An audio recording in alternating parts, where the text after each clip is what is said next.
જય Dwarkadhish, welcome to my YouTube channel Diya cooks creation. આજે આપણે બનાવીશું એકદમ નવી રીતે અને બહુ જ સરળ રીતે બની જાય તેવા સોજીના પારા।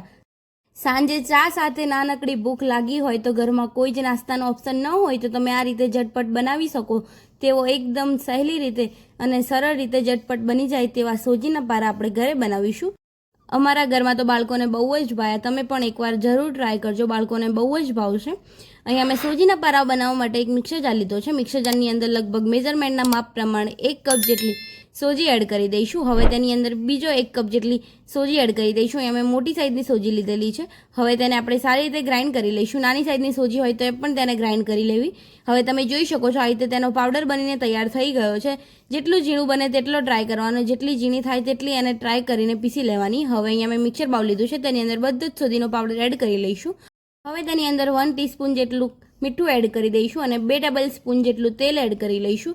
વધારે પડતું તેલ એડ ન કરવું, જો વધારે પડતું તેલ હશે તો સોજી વધારે પડતું તેલ ન પી શકે અને તેની અંદરથી સારું એવું નમકીન તૈયાર ન થાય અને તે નમકીન આપણું ફૂલશે પણ નહીં। આ રીતે તેની અંદર થોડુંક જ તેલ એડ કરીશું।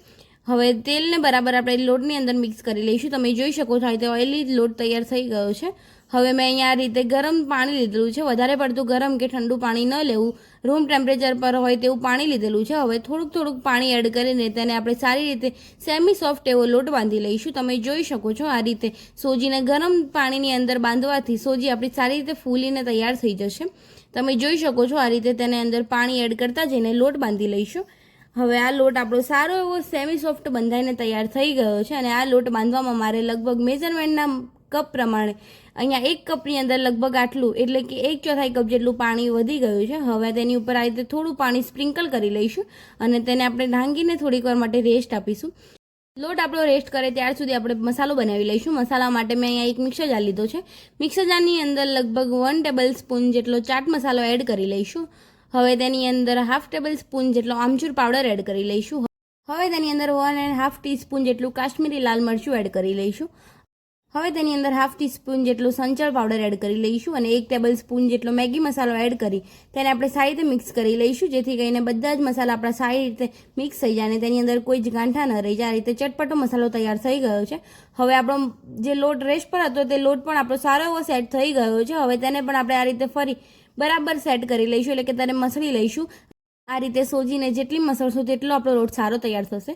હવે તેની અંદર 1 ટીસ્પૂન જેટલું તેલ એડ કરી લઈશું અને આપણે તેને સારી રીતે ઓઇલી કરી લઈશું। આ રીતે સોજીને ઓઇલી કરવાથી તેની અંદરનું નમકીન સારું એવું ક્રિસ્પી તૈયાર થશે અને લોટ પણ આપણો ડ્રાય નહીં થઈ જાય। તમે જોઈ શકો છો અહીંયા થોડીક વાર પછી આપણો લોટ સારો એવો ઓઇલી થઈને તૈયાર થઈ ગયો છે અને એકદમ સોફ્ટ એવો લોટ તૈયાર થઈ ગયો છે। હવે તેની અંદરથી આ રીતે મોટી સાઇઝનું લોયું લઈ લઈશું, તમે જોઈ શકો છો, અને તેને આપણે આ રીતે સેટ કરતા જઈને ગોળ શેપની અંદર ક્રિએટ કરી લઈશું, એટલે કે આ રીતે મોટી સાઇઝના લોયા તૈયાર કરી લઈશું। તમે જોઈ શકો છો, તમને આ રીતે મોટી સાઇઝ ન ફાવે તો તમે તેના નાના લોયા પણ કરી શકો છો। મેં આ રીતે એક જ સાઇઝના લોયા લગભગ 6 જેવા તૈયાર કરી લીધા છે। અહીંયા મેં બધા જ લોયા તૈયાર કરી લીધા છે। આ રીતે તેની મીડિયમ થિકનેસ સાથે મેં લોયા તૈયાર કરેલા છે। હવે તેને આપણે પાટલા પર રાખીને તેને આ રીતે ઉપરથી પ્રેસ કરીને તેને વણી લઈશું। તમે જોઈ શકો છો એકદમ આ રીતે સારી રીતે હલકા હાથેથી તેને વણી લઈશું। જો તમારો લોટ પરફેક્ટ હશે તો તે પાટલા કે વેલણ ઉપર ચોંટી નહીં જાય, અને જો તમારો લોટ ઢીલો હશે તો પાટલા અને વેલણ પણ ચોંટી જતો હોય તો તેની ઉપર થોડુંક આપણે તેલ સ્પ્રિંકલ કરી લઈશું, જેથી કરીને સોજીનો લોટ આપણા પાટલા કે વેલણ પર ચોંટી ન જાય અને તે સારી રીતે વણાઈને તૈયાર થઈ જાય। અહીંયા મારો લોટ એકદમ પરફેક્ટ છે, જેથી કરીને તે સારી રીતે વણાઈને તૈયાર થઈ જશે। તમે જોઈ શકો છો આ રીતે તેને આપણે વણીને તૈયાર કરી લઈશું।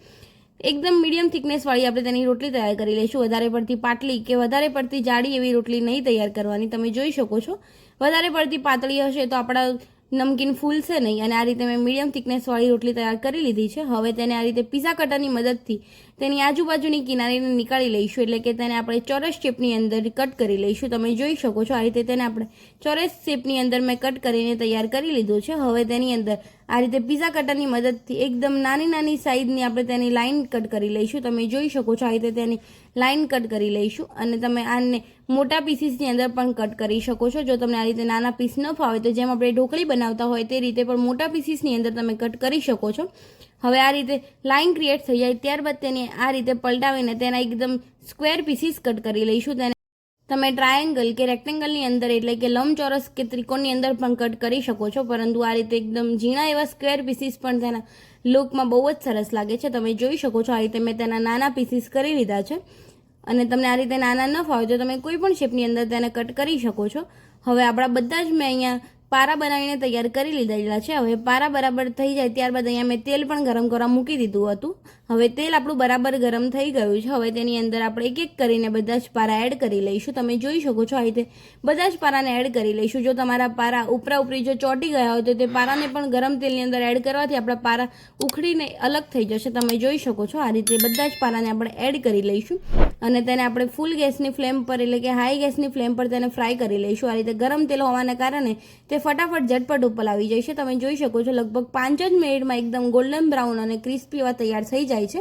તેને આપણે નીકાળી લઈશું તેલની અંદરથી. તમે જોઈ શકો છો એકદમ ગોલ્ડન બ્રાઉન એવા આપણા ક્રિસ્પી સોજીના પારા ઝટપટ બનીને તૈયાર થઈ ગયા છે. બાળકોને પણ બહુ જ મજા આવશે અને તમે પણ ચા સાથે એન્જોય કરો. બહુ જ સરસ લાગે છે.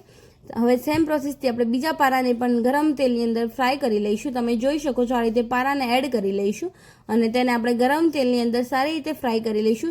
ગરમ તેલ હોવાના લીધે તે તરત જ ઉપર આવી જશે અને તે ઉપર આવે તે બાદ જ તેને આપણે આ રીતે પલટાવી લઈશું જેથી કરીને તે ભાગી ન જાય.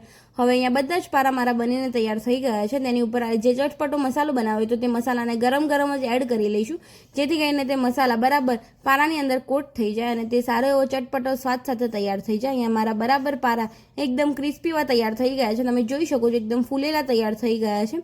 હવે તેને આપણે સર્વિંગ પ્લેટની અંદર સર્વ કરી દઈશું. સર્વ કરતી વખતે તમે જોઈ શકો છો આપણા પારા એકદમ ક્રિસ્પી અને મસાલેદાર તૈયાર થઈ ગયા છે. આ રીતે તમે જરૂર એકવાર ટ્રાય કરજો. અહીં આપણી સર્વિંગ પ્લેટ પણ સર્વ થઈને તૈયાર થઈ ગઈ છે. જો તમને મારી આ રેસીપી ગમી હોય તો લાઇક કરજો, શેર કરજો અને કમેન્ટ કરજો.